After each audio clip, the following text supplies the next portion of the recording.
Dickinson provides students with the skills and knowledge they need to meet the scientific challenges of their generation and to make a difference in a fast-changing world. One of the things that I really liked about Dickinson was that basically the sky was the limit. Whatever I wanted to do, I would be able to have the opportunity to pursue it. Dickinson was founded in 1783 by Dr. Benjamin Rush, a signer of the Declaration of Independence, who was also a renowned physician and pioneering medical researcher. Benjamin Rush was a scientist. This fundamentally is a scientific college. Dr. Rush's revolutionary spirit and commitment to science continues at Dickinson today. It's what we aspire to as scientists, to have a breakthrough, to discover something that works with that revolutionary spirit. If you want to explore cutting-edge fields such as nanoscience, bioinformatics, neuroscience, plasma physics, or environmental science, enjoy state-of-the-art science facilities and labs, use high-tech professional-grade equipment, and gain real-world experiences that will give you an edge in graduate school and on the job, then Dickinson College may be the right place for you. If you don't want to hide in the back of a lecture hall, if you want the professor in your first science class to know your name, if you want to have opportunities to explore something that maybe you've never heard about or something that's excited you since you were 5 years old, that is here. Dickinson students combine rigorous coursework in their major subject with a solid foundation in the liberal arts. Our science students learn to write effectively, think critically, and problem solve creatively by finding connections between disciplines. In a liberal arts atmosphere, you're taught to think broadly about problems. And I think that also allows you to see and bring in diverse pieces of evidence that people who aren't trained broadly just can't see. I get to take various courses in biology, psychology, and chemistry, so you really get a good well-rounded knowledge of how the human brain works. I was able to kind of mix my interest in diversity initiatives and social justice issues and women's health and women's issues with science. I can take chemistry classes, and then when I'm finished with the laboratory, I can go to the studio, start taking painting classes, and maybe one day I'll be able to combine them. Being able to collaborate at Dickinson in different departments has given me kind of the real sense of what it's going to be like in the real world. I'm thinking of either pursuing a career in research or perhaps going into policy work, looking at either science policy, global health policy. Dickinson's new state-of-the-art Rector Science Complex prepares students for 21st century research and work. The new science building is obviously a great example of having facilities that allow research. It allows faculty to do research with students. It's certainly possible sometimes to do that without great facilities, but great facilities really enhance that experience. Stewart and James Halls feature 90,000 square feet of open space classrooms, lab facilities, and shared spaces that encourage students and faculty to communicate and collaborate both in and out of the classroom. The space here is incredible. I have a student office, I have labs at my disposal, I can come in and use any computer and printer, I can use any of the machinery that I'm familiar with from learning about in class.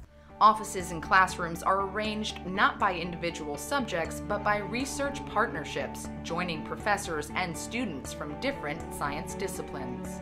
Dickinson also has a planetarium and observatory, plasma physics, human physiology, and GIS labs. This is state-of-the-art and you feel like you're at the cutting edge.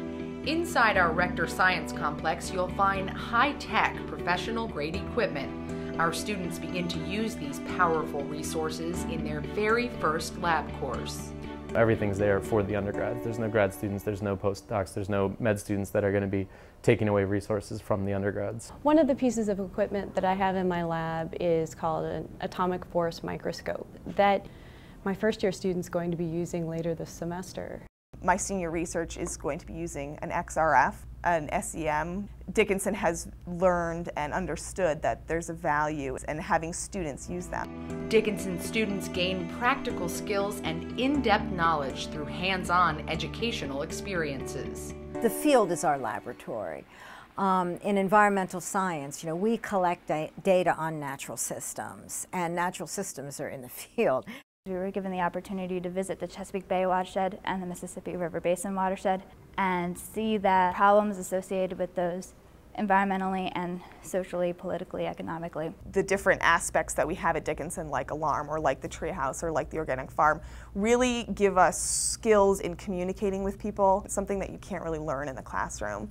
Lectures are kept to a minimum in our acclaimed physics program. Our workshop physics students learn and develop concepts through hands-on exploration and experiments. These physicians and nurses then started asking me about my research, and instead of teaching me how to do this diagnostic experiment, I was actually telling them about my research. Dickinson is a recognized leader in the college sustainability movement. In 2008, the college established a Center for Environmental and Sustainability Education, a program that weaves environmental education into the curriculum. You'll find an Alliance for Aquatic Resource Monitoring at Dickinson, as well as 2 LEED Gold certified buildings, a biodiesel plant, a sustainable living residence hall for students, and a working farm, which provides the campus with fresh, homegrown produce. One of the defining features of the education here is that it's a liberal arts education that's intended to be useful, and useful from the point of view of having our graduates become engaged citizens. I think we're really ahead in a lot of ways from a lot of other schools. We're leading them in our ideas and what we're able to accomplish in terms of sustainability. Because of these initiatives, Dickinson was named on the Princeton Review's Green Honor Roll and earned the highest score possible on the Sustainable Endowments Institute's Green Report Card. The college was also part of Sierra Magazine's Cool Schools list. Our faculty members work closely with students. They act as guides and mentors as students publish research in professional journals and present at professional conferences. Our research is more fundamentally accessible, I think, to undergraduates, and we include them in it almost every phase of it, including writing papers published in scientific journals. Having publications as an undergraduate means that you're already acting as a graduate student. So you're engaging in the behavior and gaining the skills that graduate students do.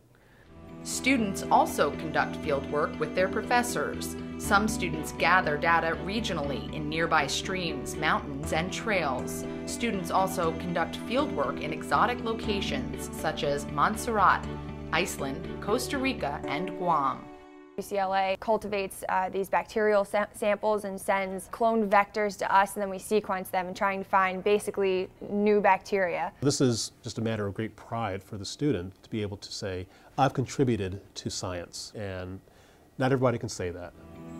Dickinson College offers study abroad programs that complement our science curriculum. Because students can take upper-level science classes abroad and get credit for these courses in their major, they can study abroad and still graduate in 4 years.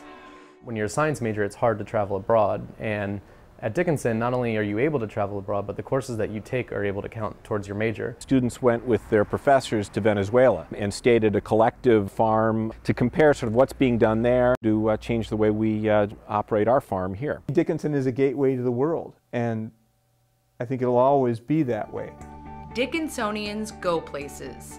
Recent graduates have entered the country's top graduate programs and medical schools. For example, Ben Teedy is researching cancer at Princeton University. Treasure Walker is completing her internship at Lehigh Valley Hospital after earning a medical degree at the University of Maryland Medical School. Kelly LaRue is pursuing a PhD in molecular biology at Princeton, and Riddick Nyogi is earning a doctorate in neuroscience at the Gatsby Computational Neuroscience Unit in London.